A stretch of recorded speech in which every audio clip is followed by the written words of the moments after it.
ಇಂಡಿಯಾದ ಗತ್ತು, ಇದು ಇಂಡಿಯಾದ ತಾಕತ್ತು ಅಂದರೆ ಪಾಕಿಸ್ತಾನ ಅಂತ ಬಂದಾಗ ಯಾವತ್ತಿದ್ರೂ ಕೂಡ ಭಾರತವೇ ವಿನ್ ಆಗೋದು.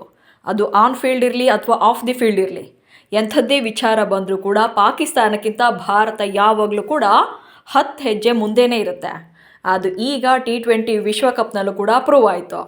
ಲಾಸ್ಟ್ ಏಷ್ಯಾ ಕಪ್ನಲ್ಲಿ ಹ್ಯಾಟ್ರಿಕ್ ವಿಕ್ಟರಿ ಬಾರಿಸಿದಂಥ ಭಾರತ ಈಗ T20 ವಿಶ್ವಕಪ್ನಲ್ಲೂ ಕೂಡ ಪಾಕಿಸ್ತಾನಕ್ಕೆ ಸರಿಯಾಗಿ ಮಾಂಜ ಕೊಟ್ಟಿದೆ. ಅಟ್ಲೀಸ್ಟ್ ಅವರಿಗೆ ಒಂದು ಫೈಟ್ ಕೊಡೋಕ್ಕೂ ಕೂಡ ಬಿಡದಂತೆ ಒನ್ ಸೈಡೆಡ್ ಆಗಿ ವಿನ್ ಆಗಿದ್ದಾರೆ. ಎಸ್, ಬ್ಯಾಟಿಂಗ್ ಹಾಗೆ ಬೌಲಿಂಗ್ ಎರಡರಲ್ಲೂ ಕೂಡ ಟೀಮ್ ಇಂಡಿಯಾಗೆ ಅವರು ಫೈಟ್ ಕೊಡೋಕ್ಕೆ ಸಾಧ್ಯನೇ ಆಗಲಿಲ್ಲ. ಟಾಸ್ ಸೋತಂಥ ಭಾರತ ಮೊದಲಿಗೆ ಬ್ಯಾಟಿಂಗನ್ನು ಮಾಡಬೇಕಾಗುತ್ತೆ. ಭಾರತದ ಪರ ಅಭಿಷೇಕ್ ಶರ್ಮಾ ಸ್ಟಾರ್ಟಿಂಗಲ್ಲೇ ವಿಕೆಟನ್ನು ಒಪ್ಪಿಸಿದ್ರು ಕೂಡ, ಡಕ್ಔಟ್ ಆದರೂ ಕೂಡ ಇಶಾನ್ ಕಿಶನ್ ಆಡಿದಂಥ ರೀತಿ ನಿಜಕ್ಕೂ ಕೂಡ ಅತ್ಯದ್ಭುತ. ವಾವ್, ಇಶಾನ್ ಕಿಶನ್ ಇದ್ದಷ್ಟೊತ್ತು ಹೊತ್ತು ಕೂಡ ಬ್ಯಾಟಿಂಗ್ನಲ್ಲಿ ಭಾರತ ಕಂಪ್ಲೀಟಾಗಿ ಡಾಮಿನೇಷನ್ ಮಾಡಿತ್ತು. ಅದು ಕೂಡ ಜಸ್ಟ್ 40 ಬಾಲಲ್ಲಿ 77 ರನ್ ಹೊಡೆದು ಔಟ್ ಆಗ್ತಾರೆ. ಆ್ಯಂಡ್ ನೆಕ್ಸ್ಟ್ ಬಂದಂಥ ಬ್ಯಾಟರ್ಗಳಿಂದ ಬಿಗ್ ಸ್ಕೋರ್ ಬರದೇ ಇದ್ದರೂ ಕೂಡ ಒಂದು ಸ್ಲೋ ಗೇಮನ್ನು ಶುರು ಮಾಡ್ತಾರೆ. ಜೊತೆಗೆ ಸ್ಪಿನ್ನರ್ಗಳ ವಿರುದ್ಧ ರನ್ಸ್ ಬರೋದಿಲ್ಲ. ಬಟ್ ತಿಲಕ್ ವರ್ಮಾ 25 ರನ್ ಹೊಡೆದ್ರೆ ಸೂರ್ಯಕುಮಾರ್ ಯಾದವ್ 32 ರನ್ ಹೊಡಿತಾರೆ. ಇನ್ನು ದುಬೆ ಲಾಸ್ಟ್ ಮೂಮೆಂಟಲ್ಲಿ 27 ರನ್ ಹೊಡಿತಾರೆ. ಆ್ಯಂಡ್ ಲಾಸ್ಟ್ ಮೂಮೆಂಟಲ್ಲಿ ರಿಂಕು ಬಂದರೂ ಕೂಡ 4 ಬಾಲಲ್ಲಿ 11 ರನ್ ಹೊಡಿತಾರೆ.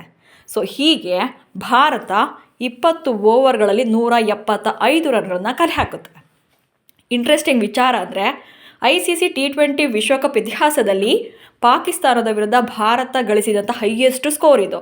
ಸೊ 160+ ಬಂದಿರಲೇ ಇಲ್ಲ ರನ್ಸು, ಬಟ್ ಈ ಸಲ 175 ರನ್ಸ್ ಬಂದಿದೆ. ಸೊ 176 ರನ್ಗಳ ಟಾರ್ಗೆಟನ್ನು ಬೆನ್ನತ್ತಿದಂಥ ಪಾಕಿಸ್ತಾನಕ್ಕೆ ಪವರ್ ಪ್ಲೇನಲ್ಲೇ ಭಾರತೀಯ ಬೌಲರ್ಗಳು ಬೆಂಡೆತ್ತಿದ್ರು. ಸಾಲು ವಿಕೆಟ್ಗಳನ್ನು ತೆಗೆದ್ರು. ಎಸ್, ಪಾಕಿಸ್ತಾನದ ಪರ ಇನ್ನಿಂಗ್ಸನ್ನು ಆರಂಭ ಮಾಡ್ತಾರೆ ಫರ್ಹಾನ್ ಹಾಗೆ ಆಯುಬ್. ಬಟ್ ಫಸ್ಟ್ ಓವರ್ನಲ್ಲೇ ಹಾರ್ದಿಕ್ ಪಾಂಡ್ಯ ಬ್ರೇಕ್ ಥ್ರೂವನ್ನು ತಂದುಕೊಡ್ತಾರೆ.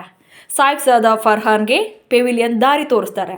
ಆ್ಯಂಡ್ ಸೆಕೆಂಡ್ ಓವರ್ನಲ್ಲಿ ಜಸ್ಪ್ರೀತ್ ಬುಮ್ರಾ 2 ವಿಕೆಟನ್ನು ತಗೊಳ್ತಾರೆ. ಸೊ ಅಲ್ಲಿಂದ ಈಚೆಗೆ ಪಾಕಿಸ್ತಾನದ ಬ್ಯಾಟರ್ಗಳು ಸೆಟಲ್ ಆಗೋಕ್ಕೆ ಆಗಲಿಲ್ಲ.